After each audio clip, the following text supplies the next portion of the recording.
வேளாண் துறையினுடைய பட்ஜெட். இந்த பட்ஜெட்டை கொஞ்ச நேரம் வாசிக்கும் போதே சார் இது திமுகவினுடைய பட்ஜெட் மாதிரியே இருக்கே அப்படின்னு சொல்லி மனசுக்குள்ளே ஒரு தோன்றல் வந்துச்சு. எந்த கான்செப்டில் அப்படிங்கிறத நான் சொல்லிடுறேன். வேறு எதுவுமே கிடையாதுங்க. திமுகவினுடைய பட்ஜெட்டில் இது செங்கல் நாயகன் சிலப்பதிகாரம், செங்கல் அதிகாரம், உதயநிதி ஸ்டாலின் அவர்கள் வாழ்க அப்படி இப்படிலாம் சொல்லுவாங்கல்ல.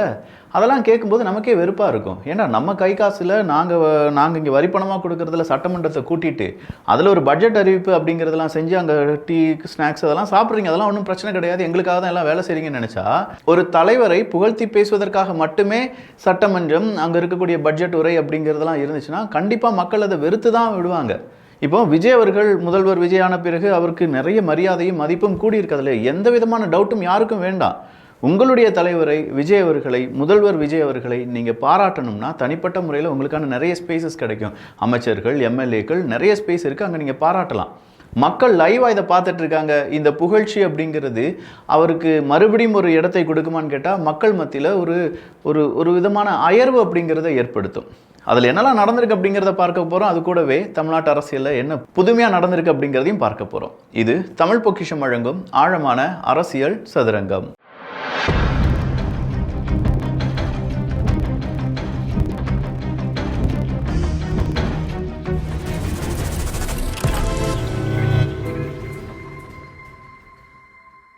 ஸோ பட்ஜெட் அப்படின்னு சொல்லும்போதே வேளாண் துறை பட்ஜெட் அப்படிங்கிறதுக்கு மிகுந்த எதிர்பார்ப்பு இருந்துச்சு. அதே மாதிரி எதிர்ப்பு அப்படிங்கிறதுலாம் இருந்துச்சு. சு வெங்கடேசன் அவர்கள் உட்பட நிறைய பேர் பட்ஜெட்டை கொண்டு வரதுக்கு முன்னாடி அந்த பட்ஜெட் நகலை எடுத்து திருப்பதி கோயிலுக்கு போயிட்டாரு, இதில் என்னப்பா இருக்குது, நீங்கள் பட்ஜெட் நகலெல்லாம் திருப்பதிக்கு கொண்டு போயிருக்கக்கூடாது அப்படி இப்படின்னு சொன்னார். அதே சு வெங்கடேசன் அவர்களிடம் நாம் கேட்க வேண்டிய கேள்வி என்னென்னா, மரியா வில்சன் அவர்கள் அவருடைய பட்ஜெட்டை தாக்கல் பண்ணுறதுக்கு முன்னாடி அவர் கையில் அந்த கொந்தை அப்படின்னு சொல்லுவாங்க தெரியுமா, ஜபமாலைன்னு சொல்லுவாங்களா, அது இருந்துச்சு. அதோடி வச்சுட்டு தான் அவர் கொண்டு வந்தார். அப்போ அது என்னப்பா அப்படின்னு சொல்லி கேட்கும்போது அவர் அது ஒரு நம்பிக்கை அப்படின்னு சொன்னாங்க. அது நம்பிக்கை, திருப்பதி கொண்டு போகிறது அவருடைய நம்பிக்கையாக இருந்துட்டு போட்டும். சமாதியில் வச்சு கும்பிட்டாங்க பார்த்தீங்களா திமுக காரங்க, அது என்னப்பா அப்படின்னு சொல்லி பார்த்தா சார் அதுவும் நம்பிக்கை. அப்போ ஏதோ இரண்டு நம்பிக்கையை நம்ம அக்செப்ட் பண்ணிக்கிறோம். சமாதியில் வச்சு கும்பிட்டதையும் நம்ம அக்செப்ட் பண்ணிக்கிறோம், ஜபமாலை கையில் வைக்கிறதையும் நம்ம அக்செப்ட் பண்ணிக்கிறோம். ஆனால் கோயிலுக்கு அப்படின்னு சொல்லி இல்லாட்டி விபூதி வச்சாலும் அதை மட்டும் உங்களால் அக்செப்ட் பண்ண முடியலையே. சு வெங்கடேசன் உட்பட பல நபர்களுக்கு நான் கேள்வியாக கேட்குறேன். இதில் எந்த விதமான காழ்ப்புணர்ச்சிலாம் கிடையாது. பட் நீங்கள் ஏன் இந்த ஒரு பாகுபாடை மக்கள் மத்தியில் கொண்டு வாரீங்க? இதே கம்யூனிஸ்டோ இல்லாட்டி திருமாவளவன் அவர்கள்ட்ட கேட்கும்போது அதை தான் சொல்லுவாங்க. சிறுபான்மையினருடைய வைத்து அவங்க செய்யும்போது அது அவங்களுடைய நம்பிக்கை, அதில் நீங்கள் கலங்கத்தை ஏற்படுத்தக்கூடாது. நான் என்ன சொல்கிறேன்னா, எல்லா மதத்துலேயும் கலங்கங்களோ எல்லா மதத்துலேயும் மிகப்பெரிய அளவில் குறைபாடுகள் இருந்துக்கிட்டே தான் இருக்குது. அதை எல்லாமே நம்ம பேசுவோம் அப்படின்னு சொன்னால் அதெல்லாம் நாங்கள் பேச மாட்டோம். ஏன் பேச மாட்டேன்? ஓட்டு அரசியல் எங்களுக்கு முக்கியம். ஓட்டு அரசியலையும் தாண்டி மனிதர்களுடைய ஒற்றுமை அப்படிங்கிறது இங்கே ரொம்ப முக்கியம். நீ பிரித்தாலும் சூழ்ச்சியை வைத்து இந்தியாவை பிரித்து பாகிஸ்தான் இந்தியான்னு சொல்லி பிரிச்சுட்டு அதுவே எங்களுக்கு மிகப்பெரிய இழப்பு தான் அப்படின்னாலும் இங்கே இருக்கக்கூடிய மக்களை சாதியாக, மதமாக, மொழியாக பிரித்து நீ என்ன செஞ்சிட்ருக்க? உனக்கான அரசியலை செஞ்சிட்ருக்க. அது இதுக்கு மேலே வேணாம் அப்படிங்கிறது தாழ்மையான வேண்டுகோள் மட்டும்தான். சு வெங்கடேசன் அவர்கள் அதற்கு எதிர்ப்பு தெரிவித்திருந்தார் அப்படின்னா நீ எதுக்கெல்லாம் எதிர்ப்பு தெரிவிச்சிருக்கணும்? ஜபமாலைக்கு எதிர்ப்பு தெரிவிச்சிருக்கணும். சமாதியில் வச்சு கும்பிட்டதுக்கு ஆமாயா நான் போன தடவை பார்க்கல, என்னை மன்னிச்சுக்கோங்க, அதுக்கும் நான் கண்டனங்களை தெரிவிக்கிறேன் அப்படின்னு சொல்லியிருக்கணும். அப்படின்னா அவர் பெரிய மனுஷன். அப்படி இல்லைன்னா அவரை பற்றி நான் பேசுகிறதுக்கு விரும்பலை. பட் இதெல்லாம் நம்ம பார்த்து கொண்டு இருக்கிறோம். இதெல்லாம் யாருமே பேசாமல் விட்டுட்டாங்கன்னா இதெல்லாம் இயல்பாக மாறிவிடும். அந்த இயல்பாக மாறக்கூடாது. பார்த்தீங்களா, யார் தப்பு செஞ்சாலும் தப்பு தான். நேற்று கூட ஒரு கோட் ஏதோ வாசித்தேன், அதில் செகுவரை சொன்னதாக இருந்துச்சு. நீ ஒரு இடத்துல தப்பு நடக்குது அப்படின்னா அந்த தப்பு தான் சொல்கிற அளவுக்கு உனக்கு தைரியம் இல்லைன்னா அடிமைத்தனத்தின் கடைசி பகுதியில் நீ நின்றுட்டு இருக்க அப்படிங்கிறது அர்த்தம்.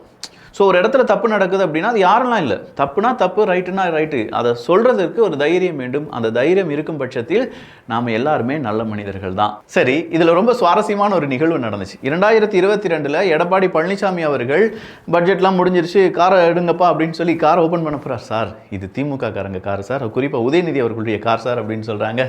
ஐயோ அப்படின்னு சொல்லிட்டு அவர் வந்தார். அதை மறுபடி உதயநிதி ஸ்டாலின் அவர்கள் பல மேடைகளில் பேசியிருக்கார் என்பதும் குறிப்பிடத்தக்கது.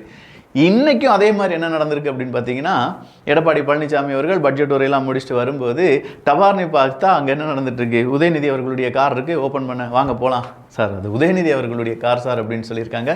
ஒரே மாதிரி ரெண்டு நிகழ்வு. தேஜாவூ அப்படின்னு கேட்டால் தேஜாவூலாம் கிடையாது, அது நடந்திருக்கு அப்படிங்கிறத இங்கே நம்ம பதிவு பண்ணுறோம். 2.5 மணி நேரம் பட்ஜெட். நார்மல் பட்ஜெட்டே சீக்கிரமா முடிச்சிட்டாங்க, வேளாண் பட்ஜெட்டை 2.5 மணி நேரமா வச்சிருக்காங்க, இந்த பட்ஜெட்ல எதுவுமே கிடையாது அப்படின்னு சொல்லி எடப்பாடி பழனிசாமி அவர்கள் அதற்கான விமர்சனத்தை கொடுத்திருக்கிறார். ஆனா அந்த பட்ஜெட்டையும் தாண்டி தூர்வாரும் பணிகளா இருக்கட்டும், கால்நடை பராமரிப்பா இருக்கட்டும், பால் வளம், பால் உற்பத்தி மேம்பாட்டு திட்டம், இது எல்லாமே கூடுதலா இதுல இடம்பெற்றிருந்தது என்பது குறிப்பிடத்தக்கது. தென்னையா இருக்கட்டும், வாழையா இருக்கட்டும், அடுத்ததா ரம்பூட்டான், பச்சை ஆப்பிள், இது எல்லாமே இப்ப மனிதர்கள் சாப்பிட ஆரம்பிச்சிட்டோம். ஸோ இதையும் நம்ம என்ன செய்யணும், நம்முடைய விவசாய நிலங்கள்ல வளர்க்க வேண்டும் அப்படின்னு சொல்லக்கூடியதற்காக ஒரு 150 கோடி தான் ஒதுக்கியிருக்காங்க. தார்பாய் வாங்குறதுக்காகவே சில கோடிகள் ஒதுக்கீடு செய்யப்பட்டிருக்கிறது. கிட்டத்தட்ட 40,000 தார்பாய் வாங்க போறோம் அப்படின்னு சொல்றாங்க. இந்த தார்பாய் வாங்குற கணக்கு அப்படின்னு சொல்லி பார்க்கும்போது அதுக்கு இவ்வளோ ரூபாய் நீங்கள் செலவழிக்கிறதுலாம் ஓகே தான். 46,000 தார்பாய்கள் வாங்க போவதாக செய்திகள் வெளியிடப்பட்டிருக்கிறது. அதில் இருக்கக்கூடிய சிக்கல், இவ்வளோ நாள் இந்த தார்பா வாங்கி இதுக்கு முன்னாடி இருந்த அரசியல்வாதிகள், அரசுகள் மழை வந்தால் நெல்லெல்லாம் வந்து முளைச்சிருக்கக்கூடிய வீடியோவை நம்ம ஏகப்பட்டது பார்த்துருப்போம். இங்கே மறுபடியும் அதே பிரச்சனை, அதே சிக்கல் வராமல் இருப்பதற்காக இப்போ வெங்காயத்துக்கு, நெல்லுக்கு ஏகப்பட்ட கோடவுன்கள் அமைக்கப்படும் அப்படிங்கிற வாக்குறுதியெல்லாம் கொடுத்துருக்காங்க. அதெல்லாம் நல்லா நடந்துச்சுன்னா விவசாயிகளுக்கு மட்டும் கிடையாது, எல்லாருக்குமே ரொம்ப நல்லதாக இருக்கும். அது நடக்குமா இல்லையா அப்படிங்கறத நம்ம பொறுத்திருந்து தான் பார்க்கணும். தூர்வாரும் பணிகள் அப்படிங்கிறது ரொம்ப இம்பார்ட்டன்ட் கொடுக்கப்படும் அப்படின்னு சொல்லியிருக்காங்க. நல்ல விஷயம். விவசாயத்துக்கான நவீன தொழில்நுட்பத்தை பயன்படுத்துவதற்காக வான்மகள் திட்டம் அப்படிங்கிறத இங்க கொண்டு வந்திருக்காங்க. இது எந்த விதத்தில் நமக்கு ரொம்ப நல்லது அப்படின்னு கேட்டிங்கன்னா, இத்திட்டத்தின் கீழ் 100 மகளிர் உட்பட 500 நபர்களுக்கு ஒரு ட்ரோன் இயக்குவதற்கான பயிற்சி அப்படிங்கிறது வழங்கப்பட்டு அவங்களுக்கு உரிமம், அதாவது லைசன்ஸும் கொடுத்துருவாங்க. 50% மானியத்தில் இதில் ட்ரோன் அப்படிங்கிறத வாங்கலாம். ரூபாய் 4 கோடி அதற்காக ஒதுக்கீடு செய்யப்பட்டிருக்கிறது அப்படிங்கிறது இங்கே குறிப்பிடத்தக்கது. அடுத்ததாக இருக்கக்கூடிய ரொம்ப முக்கியமானது நீர்ப்பாசன திட்டங்கள் அப்படிங்கிறது தான். ஸோ இந்த நீர்ப்பாசன திட்டங்களை பற்றி அதீதமாக இதில் பேசப்படவில்லை. ஸோ இந்த நீர்ப்பாசன திட்டங்கள் இல்லாமல் ஒரு வேளாண் பட்ஜெட் அப்படின்னு சொல்லி சௌமியா அன்புமணி அவர்கள் இதற்கு விமர்சனத்தை அறிவித்திருக்கிறார்கள். சௌமியா அன்புமணி அவர்கள் அதில் இன்னும் கொஞ்சம் பாராட்டுகளையும் தெரிவித்திருந்தார்கள் என்பது குறிப்பிடத்தக்கது. ஓவராலா இந்த பட்ஜெட்டை பற்றி திமுக காரங்க கம்ப்ளீட் நெகட்டிவ் அடித்தாலுமே சௌமியா அன்புமணி அவர்கள் நேற்றைய பட்ஜெட்டும் சரி, இந்திய பட்ஜெட்லையும் சரி, அவங்களுடைய கருத்துக்கள் எல்லாமே ரொம்ப ஷார்ப்பாக இருக்கு. அவங்களுடைய பேச்சுக்களும் சட்டமன்றத்திலையும் அவங்களுடைய பேச்சுக்கள் ரொம்ப கிளாரிட்டியாக இருக்கு என்பதும் குறிப்பிடத்தக்கது. அவங்களுக்கு ஒரு பாராட்டு. சரி, இதெல்லாம் இப்படி இருக்கும்போது திடீர்னு பண்ணி பார்த்தா PR சுந்தர் ஒருத்தரை தேடிட்டு இருக்காங்களா? அப்போ யார் அப்படின்னு பார்த்தா, ஐயா நம்ம திமுகவினுடைய நண்பர் தான், நெருங்கிய நண்பர், அவர் அரெஸ்ட் பண்ணிட்டாங்க, அரசியல் பழிவாங்கல் தான் இதற்கு காரணம் அப்படின்னு சொல்லி சீமான் அவர்கள் கொந்தளித்திருக்கிறார். சீமான் அவர்கள் கொந்தளிச்சிருக்கார் அப்படின்னா உண்மையிலேயே அரசியல் பழிவாங்கலான்னு கேட்டால் அதெல்லாம் கிடையாது. பாலியல் கேஸில் ஒரு பெண் வந்து வழக்கு கொடுக்குறாங்க. அந்த வழக்கை தேடி இவரை போகும்போது இவர் அப்ஸ்காண்டடு, மனுஷன் எங்கேயோ ஓடிட்டார் அப்படின்னு சொல்லி தேடி பார்க்கும்போது பெங்களூரில் இருக்காரு. பெங்களூரில் இருக்கிறவரை இப்போ நம்முடைய காவல்துறை அதிகாரிகள் பிடிச்சிட்டு வந்திருக்காங்க, கைது பண்ணியிருக்காங்க. இது எப்படி அரசியல் பழிவாங்கலாக இருக்கும் அப்படிங்கிற ஒரு கேள்வி இருந்தது என்றால் அதற்கு சீமானவர்கள் இனிமேல் விளக்கத்தை கொடுப்பாராக இருக்கும், என்னன்னு தெரியல. பட் சீமானவர்களுடைய கண்டனம் இதில் பதிவு செய்யப்பட்டிருக்கிறது என்பது குறிப்பிடத்தக்கது. வெற்றி இல்லத்தரசி வீட்டு தோட்டம் அப்படின்னு சொல்லி இந்த மாடி தோட்டத்துக்கான ஒரு ஸ்கீம் அறிவிச்சிருந்தாங்க. ஆல்ரெடி இந்த ஸ்கீம் நிறைய இடத்துல இருந்துட்டு தான் இருக்கு. இதை எல்லாருமே ஊக்குவிக்க வேண்டும் அப்படின்னு சொல்றத பல நாட்களாக, பல வருடங்களாகவே நிறைய பேர் சொல்லிட்டு இருக்காங்க. இதுக்கு ஒரு 10 கோடி ரூபாய் இடஒதுக்கீடு அப்படின்னு சொல்லி கொடுத்துருக்காங்க. அதில் இடுபொருள் தொகுப்புகள், காய்கறி விதை தொகுப்புகள், பழச்செடி தொகுப்புகள், நீரியல் தோட்டம், செங்குத்து தோட்டம், நிகழ்வகை குடில்கள் இப்படின்னு சொல்லி பல விஷயங்கள் இதில் இம்ப்ளிமெண்ட் பண்ணப்பட போவதாகவும், நிறைய பேருக்கு இதற்கான ட்ரைனிங் கொடுக்கப்பட போவதாகவும் செய்திகள் வெளியாகி இருக்கிறது. நெக்ஸ்ட் ஒன், உழவனுக்கு விருது அப்படிங்கிறது தான் ரொம்ப டிஃப்ரெண்டா. நிறைய மகசூல் கொடுக்கக்கூடிய உழவர்களுக்கு இந்த மாதிரியான விருதுகள் அறிவிக்கப்படும் அப்படிங்கிறது ரொம்ப டிஃப்ரெண்டான ஒரு கான்செப்ட். பட் உழவர்களுக்கான விருது அப்படிங்கிறது எந்த கேட்டகரியில் யார் அதை சூஸ் பண்ண போறாங்க அப்படிங்கிறதுலாம் நிறைய பேருக்கு இருக்கக்கூடிய கேள்விகளாக இருக்கும். இந்த பட்ஜெட்டை பொறுத்த வரைக்கும் நிறைய விஷயங்கள் சொல்லியிருக்காங்க. அப்படி சொன்ன விஷயங்கள் அப்படிங்கிறத இனி எப்படி இம்ப்ளிமெண்ட் பண்ண போறாங்க, இதில் விவசாயிகள் எந்த அளவுக்கு நன்மை அடைய போகிறார்கள் அப்படிங்கிறத காலம் கொஞ்சம் கொஞ்சமாக நமக்கு கற்பித்து தரும் அப்படின்னு சொல்லி நம்பலாம்.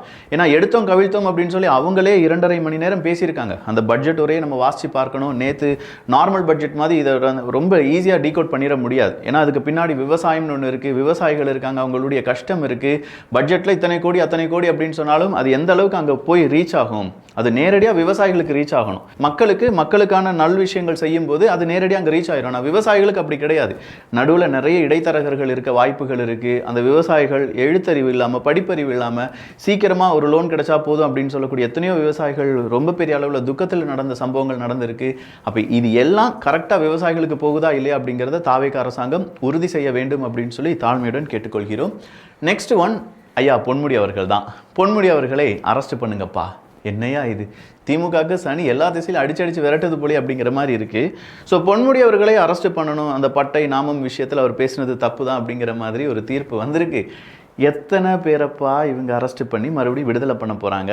தாவேக அரசாங்கமும் அதே தான் செஞ்சிட்டு இருக்காங்க. இப்போ ரொம்ப ஸ்ட்ராங்காக ஊழல் செஞ்சுருக்காங்க, ஊழல் குற்றச்சாட்டு இருக்குது அப்படின்னா நல்ல ஒரு ஸ்டெப் எடுங்க, வித்தியாசம் ஏதாவது செய்யுங்க. அஸ் யூஷுவலாக இப்போ சீமான் அவர்கள் சொல்கிற மாதிரியோ இல்லாட்டி எல்லாரும் சொல்கிற மாதிரி ஒரு அரசியல் பழிவாங்கலாக மட்டும் நம்ம கண்ணுக்கு அது தெரியாமல் கம்ப்ளீட்டாக அது ஒரு நல்ல விஷயம், மக்களுக்கான விஷயமாக மக்கள் புரிந்து கொள்வதற்காக அது எல்லாமே செய்யப்பட வேண்டும், அது மக்களுக்கானதாக இருக்க வேண்டும் அப்படிங்கிறது எங்களுடைய கோரிக்கை. ஏன்னா இதை இப்போ ஒரு அரெஸ்ட், அனிதா ராதாகிருஷ்ணன் அவர்கள் அரெஸ்ட் பண்ணாங்க, அன்னைக்கே விடுதலை. இப்போ உதயநிதி ஸ்டாலின் அவர்கள் அரெஸ்ட் பண்ண போனாங்க, அன்னைக்கே விடுதலை.